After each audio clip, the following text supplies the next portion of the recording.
we're live on both. Hello everyone and welcome back to the Kids Health Revolution Kitchen, where we are cooking up a change, a revolution in our kids' health, one simple but delicious recipe at a time. And I am late today, I apologize, and you're getting me with a messy kitchen. Usually I try and clean up my kitchen a little bit before I join you for the videos, but it's been a really busy day.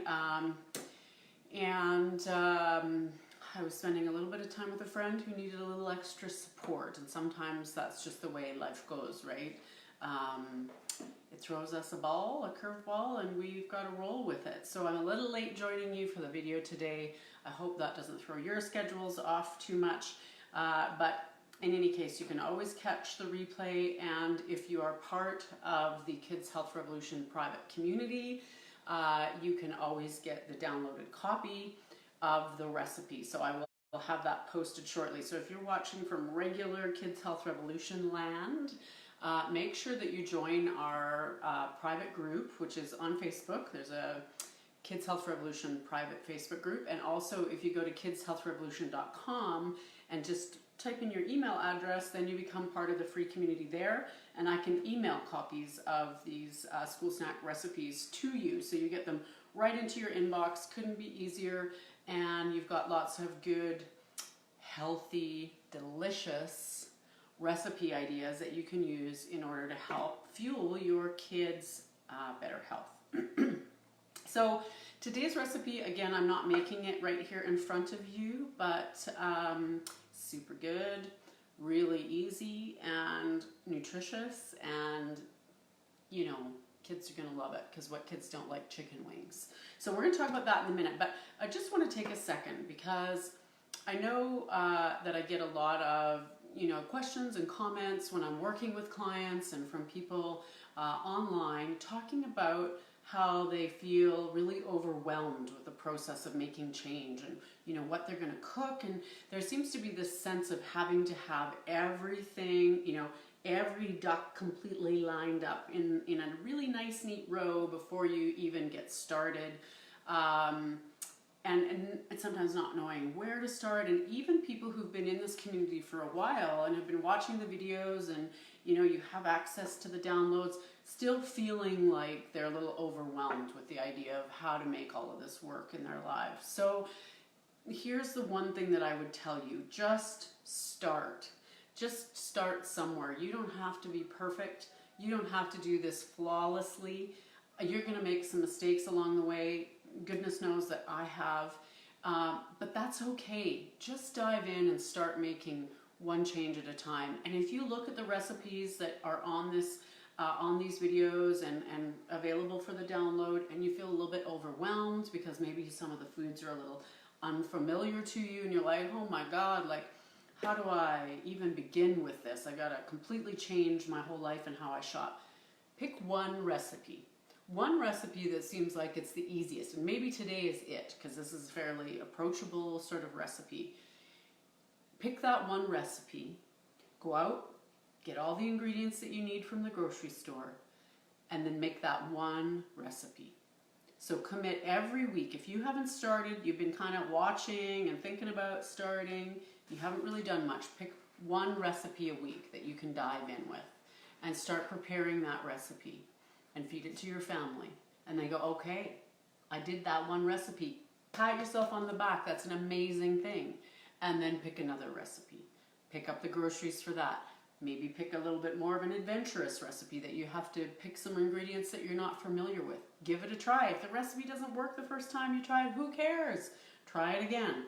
You're going to get there, one recipe at a time. So if you need to start with one recipe a week, you do that and work your way up to a couple recipes a week, and then work your way up from there. And eventually you get there, you'll be there. You start crowding out all the bad kind of processed food stuff that we don't want in the diet when you start, getting this repertoire of good foods that you can add in. So, and then when I posted in the group, the private group, to ask, what kind of recipes people would like, I had a couple of comments about proteins. So getting protein into the lunch kit when we're not doing sandwiches. So that's, today's recipe was was quite inspired by that because we haven't been doing sandwiches in a long time, and we're still getting lots of protein into those lunch kits. So lots of different ways you can do that, and I'm going to be bringing you all kinds of videos in the next coming weeks, probably next 3 or 4 weeks. We're going to really dedicate to this idea of packing protein into the lunch kit and thinking outside the sandwich, so to speak. So today is chicken wings, crispy baked chicken wings. That's what we're doing. And I'm not going to do the recipe in front of you, but you know, I showed the picture before. You're all familiar with what a chicken wing looks like. It's so easy, and what's great about this is you make chicken wings for dinner. So let's say Sunday night, fun sort of Sunday night dinner. You have Sunday night movie and chicken wings. So you make a big bunch of chicken wings for the family. You have some carrots and some celery and, you know, some cucumbers. Super simple meal. And then you make an extra batch sitting in the oven as you're having your dinner that you can use for school lunch on Monday. And these taste really great when they are warm. They're really nice and crispy and really just so yummy. Now, they're not going to be as crispy once they've cooled. And I usually send them in the lunch cold as opposed to warming them up and putting them in the thermos. And here's why. If you warm it up and put it in the thermos, all the steam in the thermos is going to make them really quite soggy. So if you're having them cold, they're not crispy anymore, but they're also not soggy. You can kind of see that the skin has got a nice chewy texture to it still. And it's really tasty in the lunch kit. Sort of like cold fried chicken, right? That you might take on a picnic. Same idea, but without all the breading and things. So it's really yummy, and kids enjoy taking this. My kiddo loves taking chicken wings to school in his lunch kit, and a few times he's had friends say, "Oh, no fair, you get chicken wings for lunch?" as they're chowing down on their bologna sandwich. So that's a good thing. So I would send probably, you know, 3 or 4 chicken wings in the lunch kit, and that's enough protein. It's as much protein as they would be getting in a sandwich. And I'd pack it in with some carrots and some cucumbers and then some fruit, and that's a perfect lunch just on its own right there. So easy to make. Get your chicken wings. If you're in Calgary or Alberta, I use Sunworks chicken wings quite a bit. So that's who I get. They're organic. But you know, if you can get, even at Superstore, you can get chicken wings that are hormone and antibiotic free. I think Costco's carrying some stuff like that now too. So that's an option for you as well. I prefer to buy from the smaller producers, but it's all about, you know, where you are and where your budget's at with the groceries. So get yourself a couple packages of chicken wings, depending on the size of your family and how big your eaters are. So we usually try and budget for, my son will eat, you know, anywhere from 5 to 7 chicken wings for dinner. My husband will sometimes have 10, and I usually have about the same as my son, so 5 to 7, something like that. So you want to budget for that when you're buying, and then always make sure you have the extras for the school lunch. So you're just going to get and this is where I cooked these ones.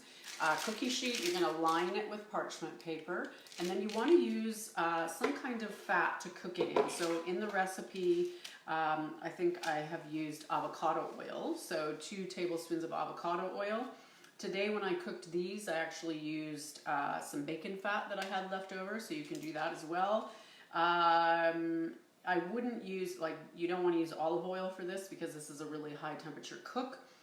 So you want a heat that you you want an oil that can really stand up to the heat in this cooking method. So coconut oil would also work, but it's going to have a little bit of a flavor. So usually I'd like to use like an avocado oil or a bacon fat. You could use lard or tallow, or duck fat also works really, really well with this recipe. So you're going to line with parchment paper, put your fat of choice on there. I always wash my chicken wings because they've been handled quite a bit. So I like to just give them a little rinse. I pat them down with a paper towel to dry them completely. And then I throw them on the parchment paper, mix them around with the fat that you're using, and then a really good, healthy sprinkling of salt. So these require, you know, pretty good bunch of salt. So for a pan like this size, I would be using probably a teaspoon of salt. Pepper, if you'd like to use it, and sometimes I use garlic powder as well. You can put chili powder on these, you can put paprika on them, you could put curry powder, you know, whatever you'd like to add in terms of flavor, you can do that. Herbs are a bit tricky because they burn, so I wouldn't do herbs on them, but you can absolutely do some of the spices. And then preheat your oven, 425, put these in the middle rack. If you have a convection roast, that's even better. Kind of crisps up the skin a little bit faster, but you don't need it. If you just have regular bake, that's okay. 425, in they go. If you've got the convection, they'll probably take about half an hour to cook and get nice and crispy. If you don't have the convection, it'll take a little bit longer than that, more like 40, 45 minutes to get the really nice crispness on the skin. Out they come, and you're golden. You've got a really nice dinner, and then you've got a really nice protein to send with your kids in their lunch kit. So now, chicken skin has a bad rap. If you've been in my community for any time, you know that fat is not our enemy, so we don't worry about the fat. Fat is actually good, especially for our kids. Their brains need fat, and even saturated fat is a good thing for them in their diet.